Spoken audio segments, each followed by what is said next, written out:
শ্রীমদ্ ভগবদ গীতা প্রথম অধ্যায় বিষাদ যোগের ৩৯ নম্বর শ্লোক দেখুন। কুলক্ষয়ে প্রণশ্যন্তি কুলধর্মা সনাতনঃ ধর্মে নষ্টে কুলম কৃষ্ণম অধর্মভিভবত্যুত।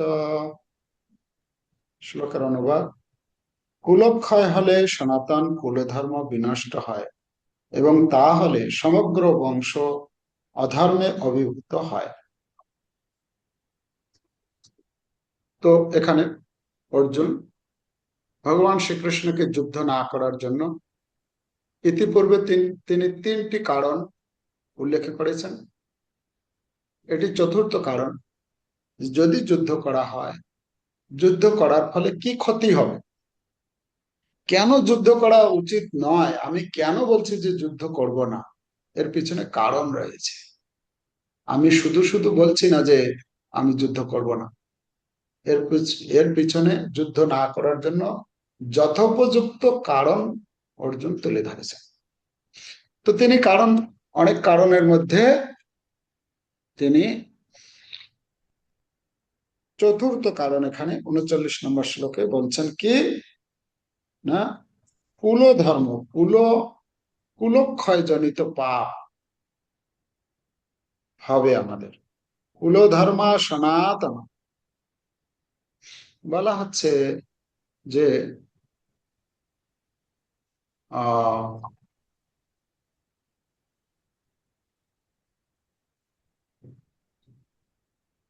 এই এখানে যদি আমরা দেখি, অর্জুন এই শ্লোকের তাৎপর্যে তুলে ধরেছেন, এই কি বলে প্রভুপাদ এই শ্লোকের তাৎপর্যে কয়েকটি বিষয় তুলে ধরেছেন। এখানে তুলে ধরেছেন কুল কুল কুল কুল ধ্বংস হবে আমাদের, কুল ধর্ম নষ্ট হবে, অধর্ম বৃদ্ধি পাবে, আর কি হবে, পরিবারের পতন হবে। কুল ধর্ম কুল কুল যদি নষ্ট ধ্বংস হয় তাহলে কি হবে না, যারা যারা প্রবীণ তারা যখন মারা যাবে তখন কি হয়ে যাবে, অভিভাবক যদি না থাকে তাহলে কি হবে, পরিবারের সংস্কার কার্য যে সমস্ত করা হয় সেগুলো ধীরে ধীরে লোপ পেয়ে যাবে। মানে ধর্মীয় কর্তব্য কর্ম যেগুলি সেগুলো আর হবে না। সেগুলো যখন হবে না, তার ফলে কি হবে, নৈতিক ও সামাজিক শৃঙ্খলা ভঙ্গ হয়ে যাবে, মানে অধর্ম বৃদ্ধি পাবে। আর তার ফলে পরিবারের পতন হবে। পরিবারের পতন মানে বিবাহ, পারিবারিক যে সমস্ত নীতি নিয়ম চলবে সেগুলো নষ্ট হয়ে যাবে, এর মাধ্যমে পতন হয়ে যাচ্ছে। তারপরে পিতৃঋণ নষ্ট, মানে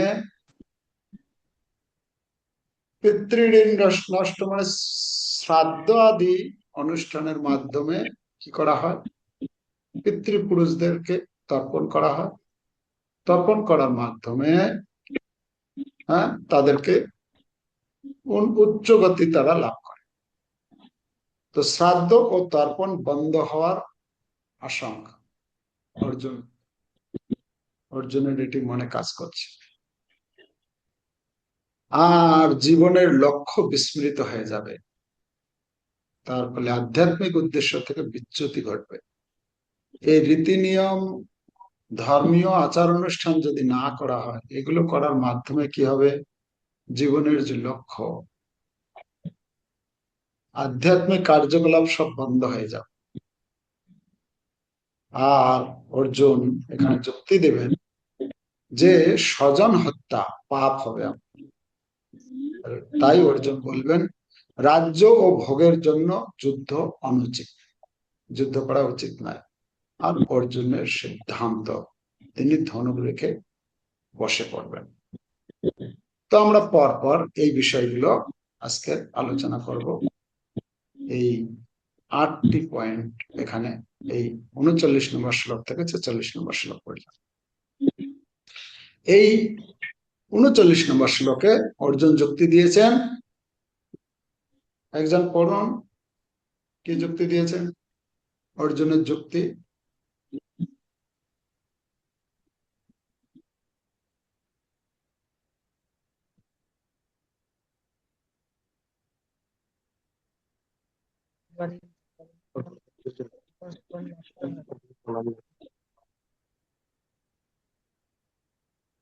দেখা যাচ্ছে, আপনারা দেখতে পাচ্ছেন? পড়ুন অর্জুনের যুক্তি। হরে কৃষ্ণ। ও বলছি, কুলধর্ম নষ্ট হওয়ার আশঙ্কা। অর্জুনের যুক্তি, কুলের প্রধান ব্যক্তিরা নিহত হলে পারিবারিক ধর্মীয় পরম্পরা নষ্ট হবে। 2 নম্বর হচ্ছে সংস্কার, যজ্ঞ, পূজা, শ্রদ্ধা, উপাসনা শ্রাদ্ধ, ও শ্রাদ্ধ। সদাচার শ্রাদ্ধ শ্রাদ্ধ উপাসনা ও সদাচার দুর্বল হয়ে পড়বে। পরবর্তী প্রজন্ম সেই ঐতিহ্য থেকে বিচ্ছিন্ন হতে পারে। মূল কারণ ফল: 1, কুলের প্রবীণদের মৃত্যু, কুলধর্মের ধারাবাহিকতা ভেঙে যাওয়া।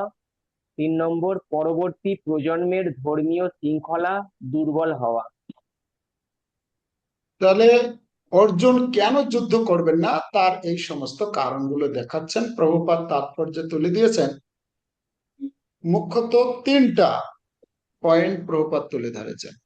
যে কুলক্ষয় হলে সনাতন কুলধর্ম বিনষ্ট হয়, এবং তা হলে সমগ্র বংশ অধর্মে অভিভূত হয়। এই যে বলছেন, ধর্মে নষ্টে কুলম কৃষ্ণ, অধর্ম অভিভবত্যুত বলা হচ্ছে। যে বর্ণাশ্রম সমাজ ব্যবস্থায় অনেক রীতিনীতি ও আচার অনুষ্ঠানের নির্দেশ দেওয়া আছে, রয়েছে, যা পরিবারের প্রতিটি লোকের যথাযথ পারমার্থিক উন্নতি সাধনে সহায়তা করে। তো এই যে বিভিন্ন যে রীতিনীতি রয়েছে, সেগুলো কারা করায়? না, পরিবারের যারা প্রবীণ সদস্য। আমরা ঘরে দেখি যারা বয়োজ্যেষ্ঠ, তারা এই বিভিন্ন আচার অনুষ্ঠান, যে সমস্ত ধর্মীয় রীতিনীতি পালন করার জন্য তারা উদ্যোগ নেয়, তারা বলেন, তারা করান। তো এইগুলি কি হবে, এইগুলো পরিবারের প্রবীণ সদস্যরা, পরিবারভুক্ত অন্য সকলের জন্ম থেকে আরম্ভ করে মৃত্যু পর্যন্ত শুদ্ধিকরণ সংস্কার দ্বারা তাদের যথাযথ মঙ্গল সাধন করার জন্য সর্বদাই তৎপর। তো এই যে বিভিন্ন যে রীতি নিয়ম যে পালন করা হয়, এটা সাধারণত পরিবারের যারা প্রবীণ সদস্য তারা গাইড করে থাকেন, তাতে তত্ত্বাবধানে হয়। এখন তারাই যদি এই যুদ্ধক্ষেত্রে, তো তারাই এসেছেন যুদ্ধ করতে, তারা যদি মরে যায় এই যুদ্ধক্ষেত্রে, কিন্তু এই সমস্ত প্রবীণ লোকেদের মৃত্যু হলে মঙ্গলজনক এই সমস্ত পারিবারিক প্রথাকে রূপ দেওয়ার মতো কেউ থাকে না। তাহলে আর কেউ থাকবে না। তাহলে কি হবে, এই যে বিভিন্ন অপকার্যে সব যুক্ত হয়ে যাবে, তারা গাইড করার কেউ থাকবে না। তার পরিণতি কি হয়ে যাবে, তখন পরিবারের অল্প বয়স্ক সদস্যরা অমঙ্গলজনক কাজকর্মে লিপ্ত হতে পারে, এবং তার ফলে তাদের আত্মার মুক্তির সম্ভব। তাই কোনো কারণেই পরিবারের সদস্যদের হত্যা করা উচিত। তো অর্জুন যুক্তি দিচ্ছেন যে যুদ্ধ করাটা উচিত নয়, একদম যুক্তিযুক্ত। এরকম নয় যে আমার ইচ্ছা হচ্ছে না, আমার ভালো লাগছে না যুদ্ধ, তাই যুদ্ধ করছে না। সায়েন্টিফিক কারণ, মানে একদম পুরো স্পেসিফিক কারণ দেখাচ্ছেন অর্জুন যুদ্ধ না করা। কেন যুদ্ধ করা উচিত নয়? যুদ্ধ করা উচিত নয়, যুদ্ধ করলে কি ক্ষতি হবে অর্জুন সেটা তুলে ধরেছে। তো তাই এই যে অধর্ম যে বৃদ্ধি হবে আর সামাজিক বিশৃঙ্খলা হবে, সেটা 40 নম্বর শ্লোকে। অধর্মাবির্ভবৎ কৃষ্ণ রদস্যন্তি কুল স্ত্রিয়ঃ, স্ত্রীষু দুষ্টাসু বার্ষ্ণেয় জায়তে বর্ণ সংকরঃ। তো অনুবাদে বলছেন, হে কৃষ্ণ, কুল অধর্মের দ্বারা অভিভূত হলে কুলবধূগণ বেবিচারে প্রবৃত্ত হয়, এবং হে বার্ষ্ণেয়, কুল স্ত্রীগণ অসৎ চরিত্র হলে অবাঞ্ছিত প্রজাতি উৎপন্ন হয়। তাহলে কি হবে না, অর্জুন এখানে আশঙ্কা করছেন কি না, কুলধর্ম দুর্বল হলে অধর্ম বৃদ্ধি পাবে, অধর্মাভিভবৎ কৃষ্ণ, অধর্ম বৃদ্ধি পাবে। আর অধর্ম যখন বৃদ্ধি পাবে তখন অধর্ম বৃদ্ধি পেলে কি হবে, অধর্ম বৃদ্ধি পেলে তখন পারিবারিক ও নৈতিক নিয়ম ভেঙে পড়ে, যেমন বিবাহ অনুষ্ঠান, পারিবারিক শৃঙ্খলা ক্ষতিগ্রস্ত হবে এগুলো। তার ফলাফল কি হবে না, অনৈতিকতা বৃদ্ধি পাবে, পরিবারের স্থিতি দুর্বল হবে, পরবর্তী প্রজন্মের উপর নেতিবাচক প্রভাব পড়বে। প্রভুপাদ তার তাৎপর্যে অনেক পয়েন্ট আলোচনা করেছেন, তিনি অনেকগুলো পয়েন্ট আলোচনা। কে ভালো পড়তে পারেন একটু পড়ুন।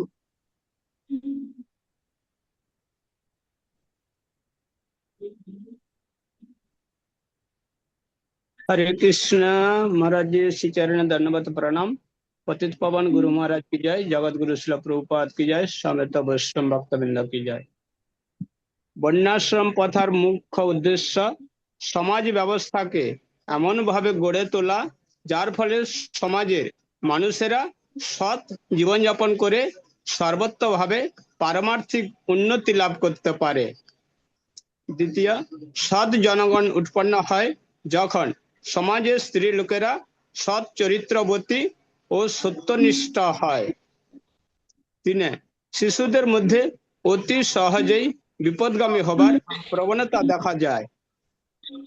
না, এখানে কথা স্ত্রীলোকদের হচ্ছে, মধ্যে এখানে বলা হচ্ছে যে এই বর্ণাশ্রম প্রথার মুখ্য উদ্দেশ্য সম্বন্ধে প্রথম পয়েন্ট বলছেন। দ্বিতীয় পয়েন্ট বলছেন কেন বর্ণাশ্রম প্রথা আমাদের মানে পালন করতে হবে ভালো করে, না এটা যদি করা হয় তার ফলে কি হবে, সৎ জনগণ উৎপন্ন হবে। হ্যাঁ, তার জন্য কি দরকার না, স্ত্রী লোকেরা সচ্চরিত্রবান, তাদেরকে সত্যনিষ্ঠ, তাদের থেকে যখন সন্তান উৎপন্ন হবে সেই সন্তান সৎ সন্তান হবে, আর সেই সন্তান সমাজে সৎ কাজে যুক্ত হবে, সমাজে আর এই অরাজকতা এসব কিছু চলবে না। তো তাই সেই স্ত্রী লোকদের সুরক্ষার প্রয়োজন আছে। হ্যাঁ, এখানে বলছেন এই জন্য শিশু ও স্ত্রী লোক উভয়েরই প্রয়োজন, মানে স্ত্রী লোক আর শিশু দুজনকে এই জন্য রক্ষণাবেক্ষণের দরকার রয়েছে। প্রতিরক্ষা, তত্ত্বাবধান দুইটা বলা হচ্ছে, তাদেরকে দুটাই দিতে হবে। কেন কেউ প্রশ্ন করতে পারে, কারণ হচ্ছে প্রভুপাদ তুলে ধরেছেন যে স্ত্রীলোক শিশুদের মধ্যে যেমন অতি সহজেই বিপদগামী হওয়ার প্রবণতা দেখা যায়, তাৎপর্যের পঞ্চম লাইন, প্রবণতা দেখা যায় স্ত্রী লোকদের মধ্যেও তেমন অতি সহজেই অধপতিত হওয়ার প্রবণতা থাকে। তো শিশু আর স্ত্রী লোকদের কথা এখানে বলা আছে যে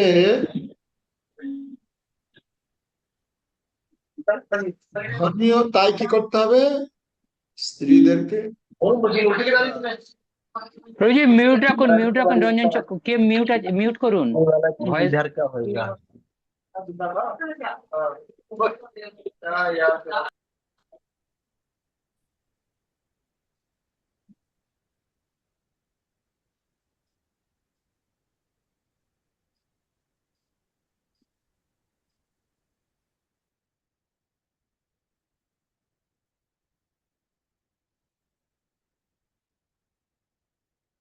তো তাই প্রভুপাদ এখানে তাৎপর্য তুলে ধরেছেন যে চাণক্য পণ্ডিতের বক্তব্য যে স্ত্রী লোকেরা সাধারণত অল্প বুদ্ধি সম্পন্ন, তাই তারা নির্ভরযোগ্য অথবা বিশ্বস্ত নয়, তাই তাদের ধর্মীয় কাজে সর্বদা নিয়োজিত রাখতে হয়। বিভিন্ন ধর্মীয় কার্যকলাপের মধ্যে তাদেরকে নিযুক্ত করে রাখা। আগেকার দিনে আমরা দেখেছি ঘরের স্ত্রী লোকেরা তারা কত রকম নীতি নিয়ম, পূজা পাঠ এইসব পালন করতেন বাড়িতে। ধীরে ধীরে আধুনিক যুগের আধুনিক যুগের বর্তমান সমাজের প্রভাব তাদের উপর কিছুটা প্রভাব ফেলছে, যার ফলে সে পূজা পাঠ সেগুলো ধীরে ধীরে কমে যাচ্ছে। তো এটি হচ্ছে একটা বৈদিক সিস্টেম যেভাবে সাজানো আছে, তার মাধ্যমে কি হবে না, সৎ সন্তানের জন্ম হবে, এবং সেই সৎ সন্তান যখন বড় হবে তখন সমাজে সেই রকম কার্যকলাপে তারা যুক্ত হবে, সমাজ উন্নয়নের কথা চিন্তা করবে। তারা সমাজকে কি করে ধ্বংস করতে হয় সেই চিন্তা পরিকল্পনা করবে না তারা। তো সেই কথা প্রভুপাদ এখানে বলছে না। তার ফলে কি হবে, ফলাফল তাদের ধর্মে মতি হয় এবং চরিত্র নির্মল হয়। তারা চরিত্রবান ধর্মপরায়ণ সন্তানের জন্ম দেয়, যারা হয় বর্ণাশ্রম ধর্ম পালন করার উপযুক্ত।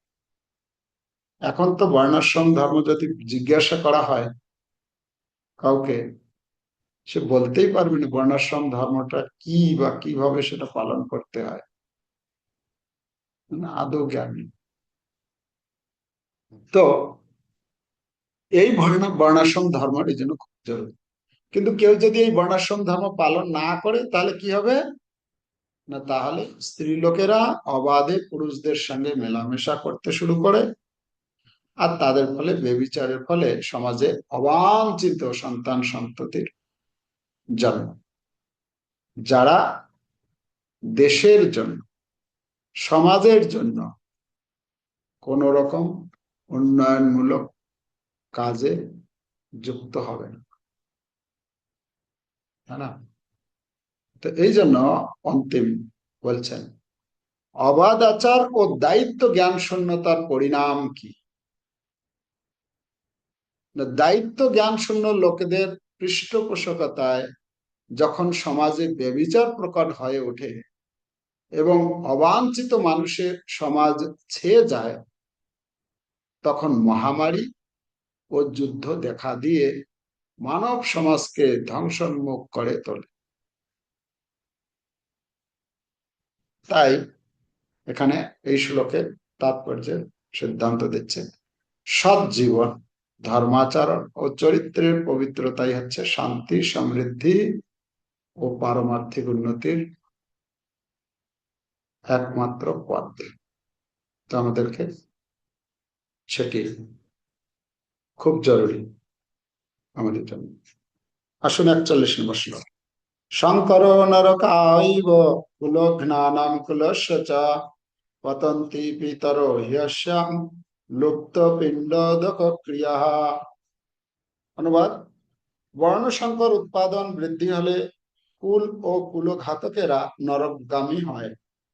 সেই কুলে পিণ্ডদান ও তর্পণ ক্রিয়ার লোপ পাওয়ার ফলে তাদের পিতৃপুরুষেরাও নরকে অধঃপতিত হয়।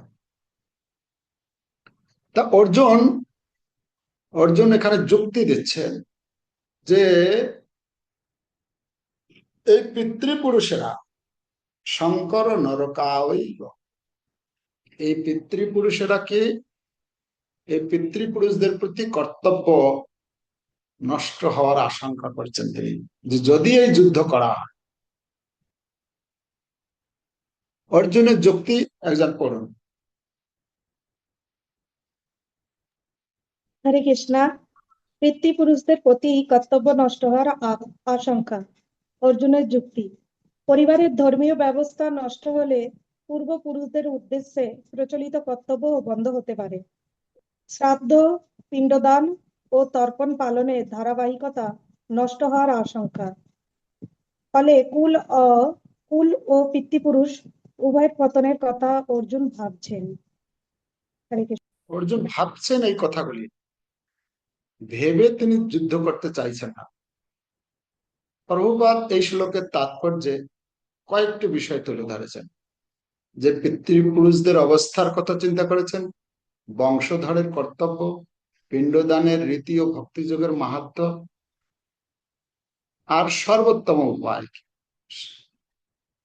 এই কয়েকটি বিষয় তুলে ধরেছে। করুন একজন।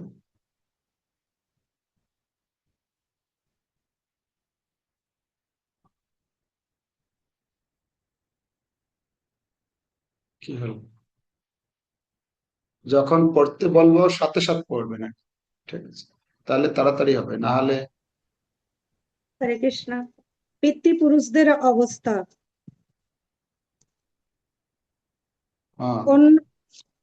বুঝতে পারছি না প্রথমের লেখাটা।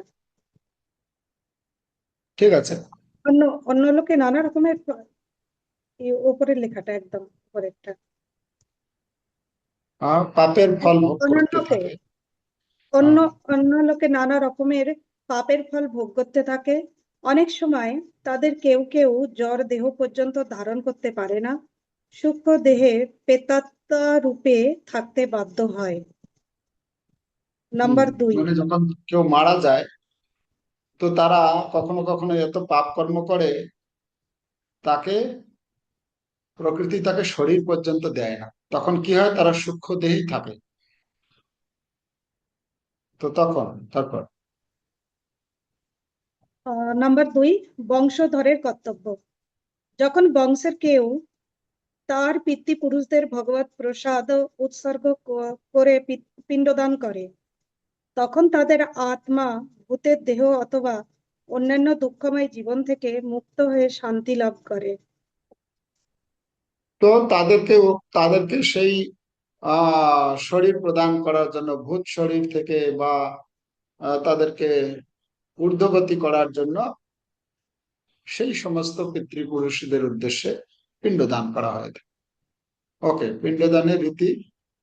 পিণ্ডদানের রীতি ও ভক্তিযোগের মাহাত্ম্য। পিতৃপুরুষের আত্মার সদ্গতির জন্য এই পিণ্ডদান করাটা বংশানুক্রমিক রীতি। তবে যে সমস্ত লোক ভক্তিযোগ সাধন করেন তাদের এই অনুষ্ঠান করার প্রয়োজন নেই। বলা হচ্ছে যে এই রীতিনীতি, যেটা শ্রাদ্ধ বিধি, এটি কার জন্য? যারা ভক্তি যোগের অনুশীলন করছেন না, তাদের জন্য এটা করতে। কিন্তু কেউ যদি ভক্তি যোগের অনুশীলন করছেন, কৃষ্ণ ভক্তির যাজন করছেন, তাহলে বলছেন তার জন্য আর আলাদা করে পিণ্ডদান করার প্রয়োজন নেই। কেন না? ভক্তিযোগ সাধন করার মাধ্যমে ভক্ত শত সহস্র পূর্বপুরুষদের আত্মার মুক্তি সাধন করতে পারে। কোন গৃহে যদি ভক্ত হয়, কেউ বৈষ্ণব হয়, তো বলা হচ্ছে যদি স্বর্গে সেই সমস্ত নৃত্যান্তি স্বর্গে, মানে পিতৃপুরুষগণ নৃত্য করতে থাকে যে আমাদের বংশে একজন এরকম বৈষ্ণব হয়েছে। কেন? বৈষ্ণব যখন কেউ বিষ্ণু ভক্তি মানে ভগবানের সন্তুষ্টি বিধান করেন, তখন অটোমেটিক তার প্রহ্লাদ মহারাজকে বলছিলেন, ভগবান বলছেন তুমি তোমার বাবার চিন্তা করছো শুধু, তোমার তো কত পুরুষ তারা উদ্ধার হয়ে গেছে তুমি ভক্ত হওয়ার ফলে, তো তোমাকে আর আলাদা করে চিন্তা করতে হবে না। তো সর্বোত্তম উপায় পড়ো। সর্বোত্তম উপায়, সকল পাপ থেকে মুক্তি লাভের জন্য বিষ্ণুকে পূজা করুন এবং তার প্রসাদ গ্রহণ করুন। ভগবত প্রসাদ সেবনের ফলে সমস্ত পাপ থেকে মুক্তি লাভ হয়। মুক্তি লাভ হয় সেই সম্বন্ধে ভাগবতে বলা হচ্ছে। দেবর্ষি ভূতাপ্ত নৃণাম, সেই শ্লোকের অনুবাদটি এখানে দেওয়া আছে, পড়ুন।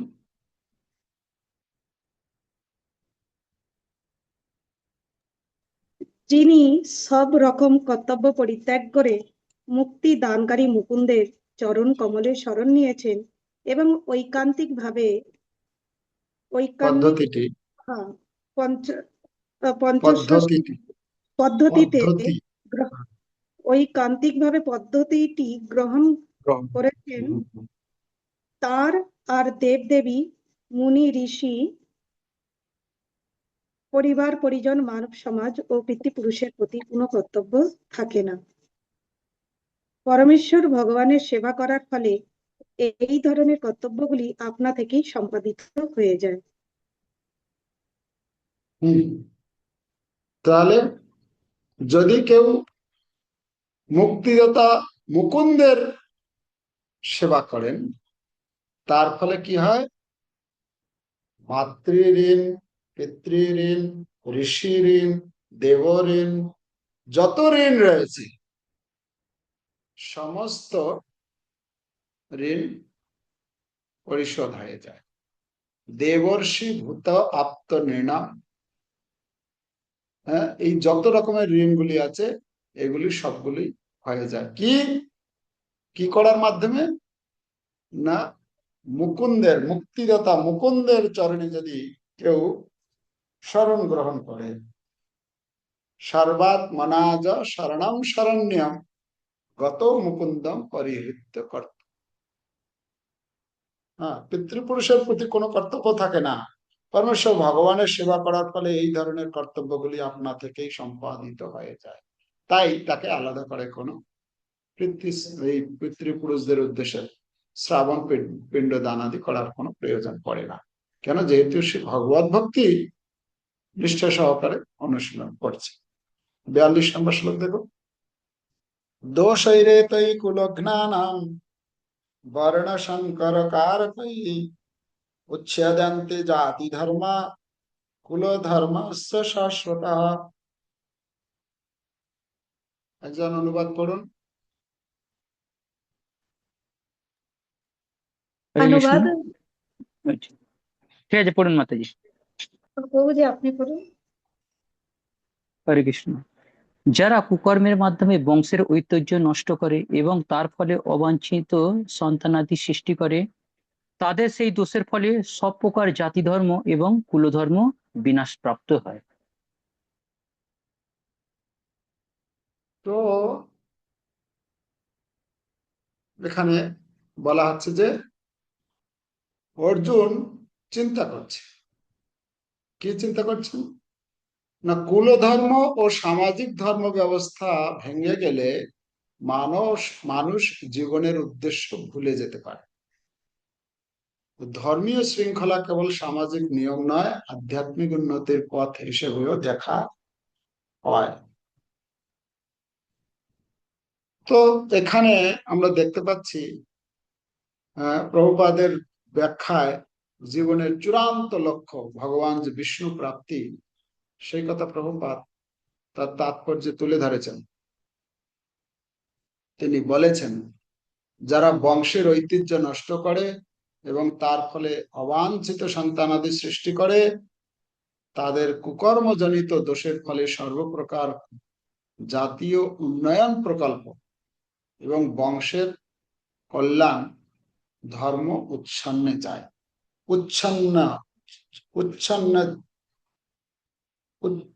উচ্ছন্নে চলে যাবে। তাই অবাঞ্ছিত সন্তানের ফলে যে ক্ষতি হয় সেগুলি বর্ণনা করা হচ্ছে, লিস্ট দেওয়া হয়েছে। বংশের ঐতিহ্য সনাতন ধর্ম নষ্ট হয়, অবাঞ্ছিত অনাচ্ছিত সন্তানের জন্ম হয়, তাদের লালন পালনে সংসার ও সমাজে বিশৃঙ্খলা দেখা দেয়, তাদের কুকর্মজনিত দোষে সর্বপ্রকার জাতীয় উন্নয়ন প্রকল্প এবং বংশের কল্যাণ ধর্ম উচ্ছন্নে যায়।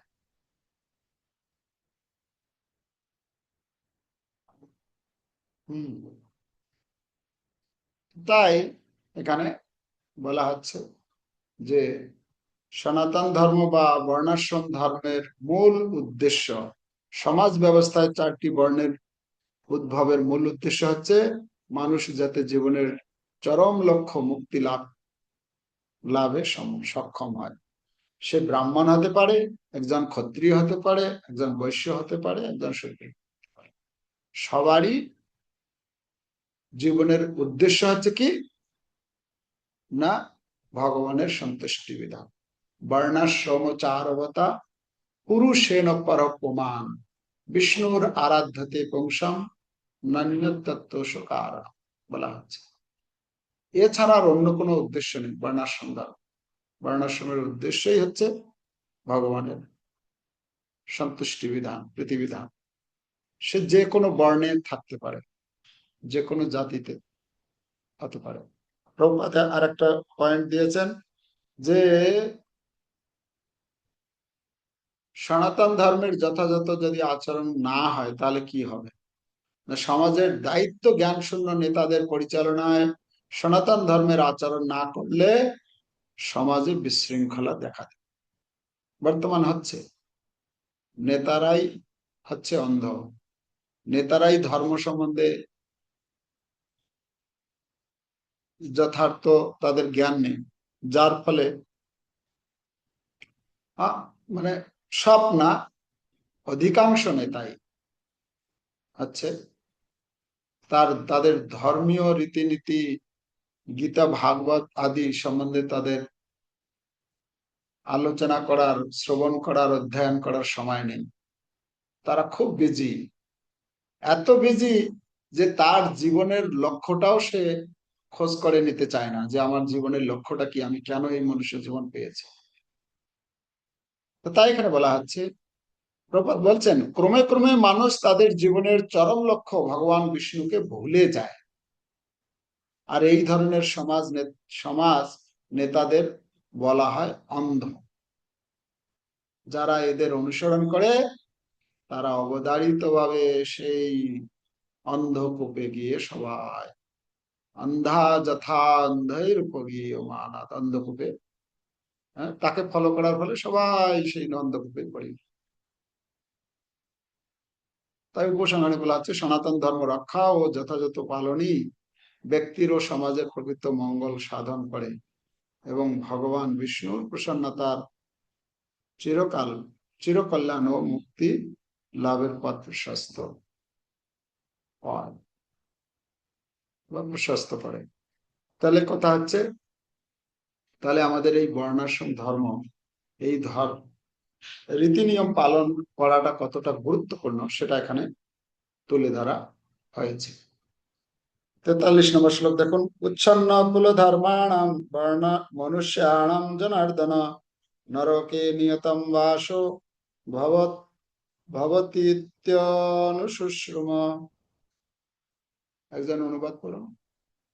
হে জনার্দন, আমি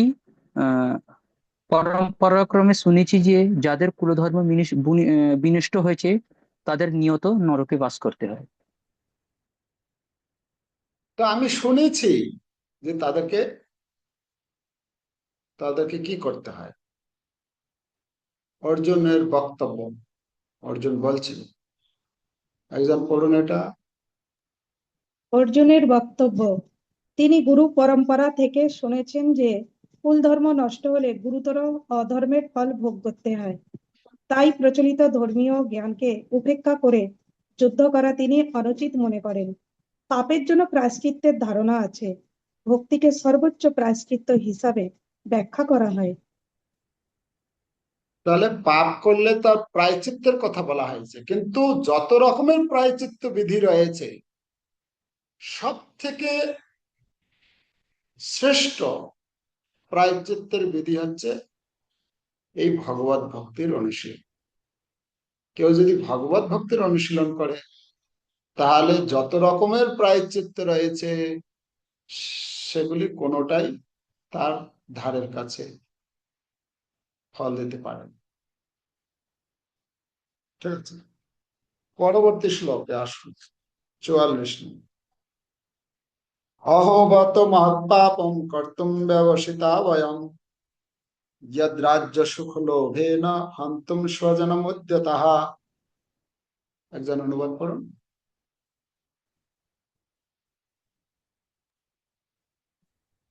হরে অনুবাদ কৃষ্ণ হাই। বন্ধু। চলো চলো পড়ো। ঠিক আছে, পড়া পড়া।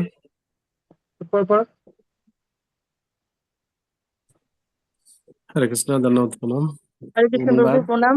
হায়, কি আশ্চর্যের বিষয় যে আমরা রাজ্য সুখের লোভে স্বজনদের হত্যা করতে উদ্যত হয়ে মহা পাপ করতে সংকল্পবদ্ধ হয়েছি। অর্জুন বলছেন, হায় এ কি! অহো অহো বত মহৎ পাপম কর্তম ব্যবসিতা বয়ম। আমরা কি মহান পাপ করতে চলেছি, হ্যাঁ? আর এর উদ্দেশ্য কি? যদ রাজ্য সুখ লেবে না, শুধুমাত্র একটু রাজ্য সুখ ভোগ করব, তার জন্য এত বড় পাপ করতে আমরা প্রস্তুত হয়েছি। এটা কতটা যুক্তিযুক্ত! তো এটা একদমই উচিত নয়। তো অর্জুন যুক্তি দিচ্ছেন। একজন পড়ুন, যুক্তি কি দিচ্ছেন অর্জুন? অর্জুন, রাজ্য ও ভোগের জন্য স্বজন হত্যা কি ন্যায়সঙ্গত? অর্জুনের যুক্তি: 1. রাজ্য সুখ বা ভোগের জন্য নিজের স্বজনদেরই হত্যা করা মহাপাপ হতে পারে। 2. ধর্ম ও আত্মকল্যাণের রাজ্য ও ভোগের চেয়ে শ্রেয়। 3. নিজের নিহত হওয়ার স্বজন ও হত্যার চেয়ে ভালো এমন অবস্থানে পৌঁছানো যান অর্জুন। হরে কৃষ্ণ। তাহলে অর্জুন এরকম পর্যায়ে গিয়েছেন কি না, বলছেন যে এই শুধুমাত্র একটু রাজ্য সুখ ভোগের জন্য এত বড় পাপ কর্ম করতে চলেছি আমরা। তিনি যুক্তি দিচ্ছেন কি না, ধর্ম ও আত্মকল্যাণ রাজ্য ভোগের থেকে শ্রেয়। মানে রাজ্য ভোগটা হচ্ছে কি এই জগতের, ক্ষণস্থায়ী, কিন্তু ধর্ম পালন, এই যে এদেরকে মানলে যে অধর্ম হয়ে যাবে, হ্যাঁ, তো সেটা হচ্ছে বেশি গুরুত্বপূর্ণ। তাই উনি সিদ্ধান্ত দিচ্ছেন কি না, তারা যদি আমাকে যদি মারে, হ্যাঁ, নিজে নিহত হওয়াও স্বজন হত্যার চেয়ে ভালো। তো এখানে বলছেন অর্জুন স্থির করলেন, স্থির করেছেন অর্জুন। কি স্থির করেছেন অর্জুন? অর্জুন স্থির করলেন এইরকম বিপদজনক অবস্থায় তার শত্রুরা যদি তাকে আক্রমণও করে। হ্যাঁ, আমরা শ্লোকটা পড়ি, 45 নম্বর শ্লোক দেখুন। যদি মামা প্রতিকারম শস্ত্রম শস্ত্রপাণয়ঃ ধার্তরাষ্ট্রারণে হন্যোস্তন্মে সেমতরম ভবেৎ। অনুবাদ পড়ুন একজন। ধন্যবাদ। প্রতিরোধ রহিত ও নিরস্ত অবস্থায় আমাকে যদি শাস্ত্রধারী ধৃতরাষ্ট্রের পুত্রেরা যুদ্ধে বধ করে, তাহলেও আমি অধিকতর মঙ্গল হবে। তাহলে এখানে অর্জুন স্থির করলেন, একজন পড়ুন।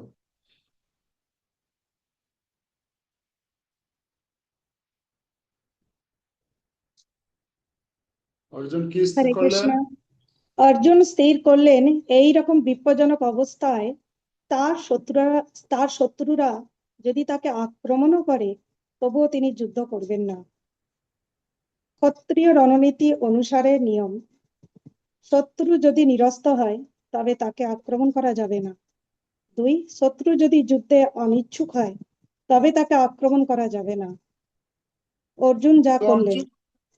অর্জুন এখানে বলছেন, মানে যুদ্ধের নীতি হচ্ছে কি, কেউ যদি যোদ্ধা যদি তার কাছে যদি অস্ত্র না থাকে তাহলে তাকে আক্রমণ করা যায় না, বা সামনের যোদ্ধা যদি যুদ্ধ করতে অনিচ্ছুক হয় তাহলে তার সঙ্গে যুদ্ধ করে না।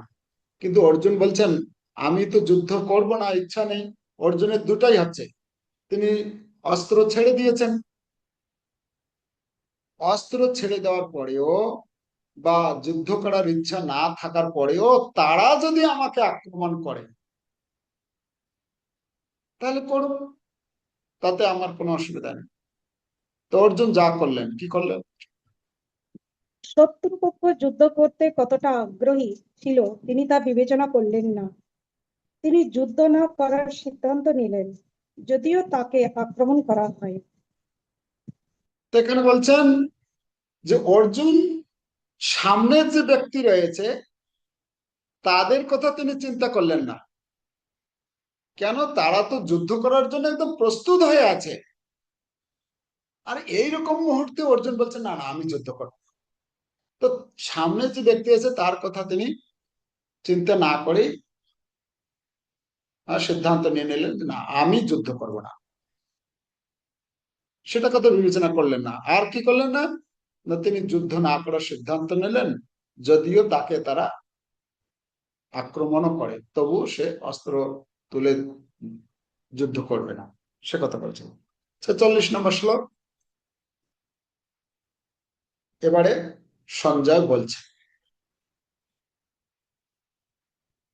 সঞ্জয় উবাচ এবং মুক্তার্জুন সংখ্যে রথোপস্থ উপাবিশদ বিসৃজ্য সশরং চাপম শোকসংবিঘ্ন মানসঃ। অনুবাদ করুন। কৃষ্ণ। সঞ্জয় বললেন, রণক্ষেত্রে এই কথা বললেন অর্জুন তার ধনুর্বাণ ত্যাগ করে শোকে ভরাক্রান্ত চিত্তে রথ উপবেশন করলেন। তাহলে অর্জুনের সিদ্ধান্ত, অর্জুন কি করলেন, হ্যাঁ, সে কথা এখানে বলা হচ্ছে। অর্জুনের চূড়ান্ত অবস্থা, তার মনের অবস্থা কি ছিল? করুণা, তাদের প্রতি করুণা, তাদেরকে মারবেন না, মোহিত হয়ে গেছেন, মোহগ্রস্ত হয়ে পড়েছেন, শোক করছেন, শোকাভিভূত হয়ে পড়েছেন, দ্বিধা দ্বন্দ্ব, কোনটা করা ঠিক বুঝে উঠতে পারছেন না। তাই তিনি সিদ্ধান্তহীনতা, চূড়ান্ত সিদ্ধান্ত অর্জুন কি? সিদ্ধান্তহীনতা, কিন্তু সিদ্ধান্ত নিলেন কি? অর্জুন ধনুর্বাণ ত্যাগ করলেন, রথের উপর বসে পড়ে তিনি যুদ্ধ করতে অক্ষম ও শোকার্ত হয়ে পড়লেন, শোকার্ত হয়ে পড়েছেন, তিনি যুদ্ধ করবেন না।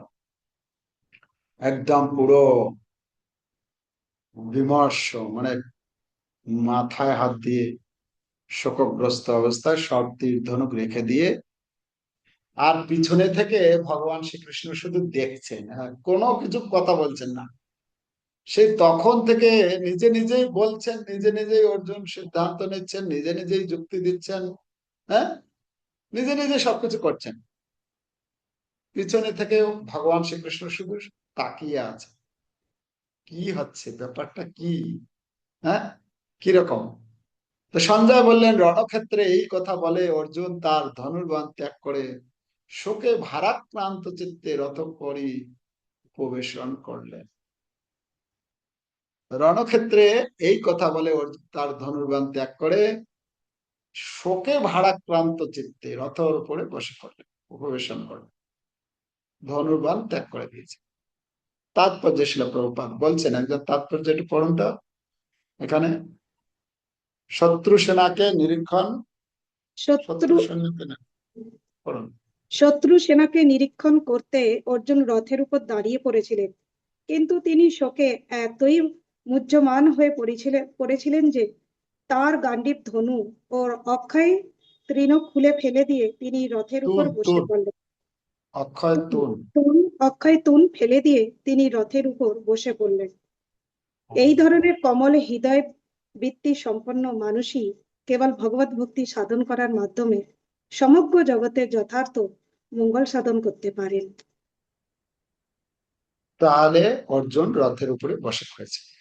এই হচ্ছে এই অধ্যায়ের শেষ। তো অর্জুন যে যুদ্ধ করতে চাননি তার কারণগুলি আমরা শুধু জাস্ট একবার এক নজরে দেখে নিই। 28 থেকে 30 নম্বর শ্লোকে সেখানে প্রথম কারণ তুলে ধরেছিলেন অর্জুন।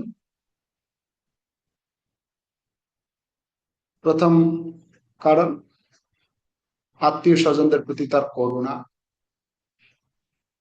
দ্বিতীয় কারণ 31 থেকে 35 নম্বর শ্লোকে বিজয় লাভ করলেও কোনো সুখ ভোগ, যে সুখ ভোগের প্রথম কারণ হচ্ছে করুণা বা দয়া, দ্বিতীয় কারণ হচ্ছে সুখ ভোগ, তৃতীয় কারণ হচ্ছে পাপ, এদেরকে যদি মারা হয় তাহলে পাপ, চতুর্থ কারণ আমরা পড়লাম পরিবার ধ্বংসের ক্ষতিগ্রস্ত প্রভাব, এই